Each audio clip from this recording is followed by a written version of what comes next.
আমার মা যখন বাজারে যাচ্ছে বাজার করার জন্য ভ্যানওয়ালা রিক্সাওয়ালাদেরকে বলে দেওয়া হয়েছে যে তাকে রিক্সায় ভ্যানে নেওয়া যাবে না।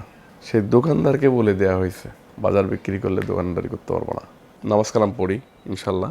দাড়ি আমি এমনি সবসময় রাখি। এটা কি ছদ্মবেশ ধরার জন্য নাকি? না না না, ছদ্মবেশ ধরার জন্য না। আপনি যে কোনো সময় যে কোনো জিনিস হলেই তো সেটা ছদ্মবেশ হয়ে যাচ্ছে। তো এইটা আন্দোলনের একটা অংশ হিসেবেই আমি দেখেছি, কিন্তু আমি তো আর গুপ্ত ছিলাম না। আমি শুনলাম আপনার কাছে প্রথমে এসে যে আপনি লম্বা সময়, আপনার হিস্ট্রি আমি পড়ছি, লম্বা সময় আপনি জেলখানায় ছিলেন, আপনি রিমান্ডে নির্যাতনের শিকার হয়েছিলেন। এই যে জেলখানায় থাকা, রিমান্ডে নির্যাতনের শিকার হয়ে যাওয়া এবং আপনার বিএনপি পরিচয় কি আপনার ফ্যামিলির উপর কোনো আঘাত আসছে কিনা এই বিষয়টা জানি। দেখেন, আমি পারিবারিকভাবে খুবই ডিস্টার্বে থাকি এখনো। আমার ছোট বোনের বিয়ে হয়েছে, আমি সেই বিয়েতে অংশগ্রহণ করতে পারিনি। আমার মা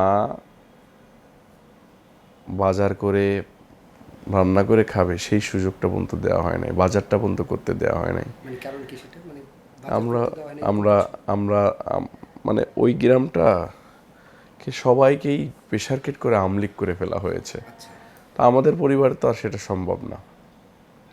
তা আমার মা যখন, আমার বাবা পলাতক, আমি পলাতক, আমার চাচারা পলাতক, আমার ছোট ভাই ক্লাস 8-এ পড়া ছেলে সে পলাতক, তখন আমার মা যখন বাজারে যাচ্ছে বাজার করার জন্য, তখন ভ্যানওয়ালা রিক্সাওয়ালাদেরকে বলে দেওয়া হয়েছে যে তাকে রিক্সায় ভ্যানে নেওয়া যাবে না, নিলে তুমি আর এই এলাকায় এই গ্রামে ভ্যান চালাতে পারবো না।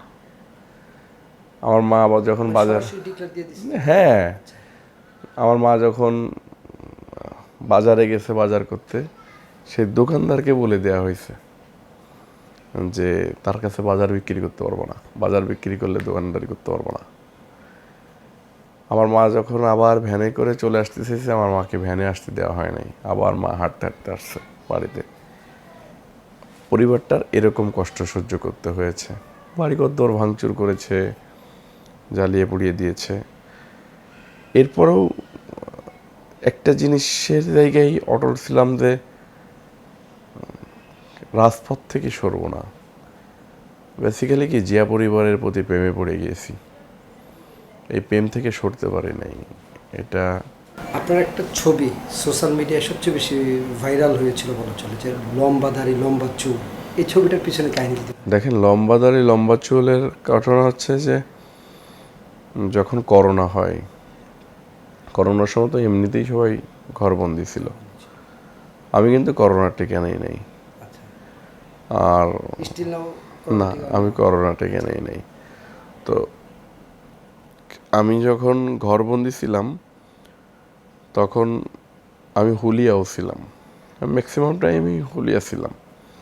আমি বের হতাম, মিছিল মিটিং অর্গানাইজ করতাম, ফোনে ফোনে অর্গানাইজ করে মিছিলে অ্যাটেন্ড করে আবার মনে করেন ফুট করে চলে যেতাম, যে আমার নির্দিষ্ট জায়গায় থাকতাম।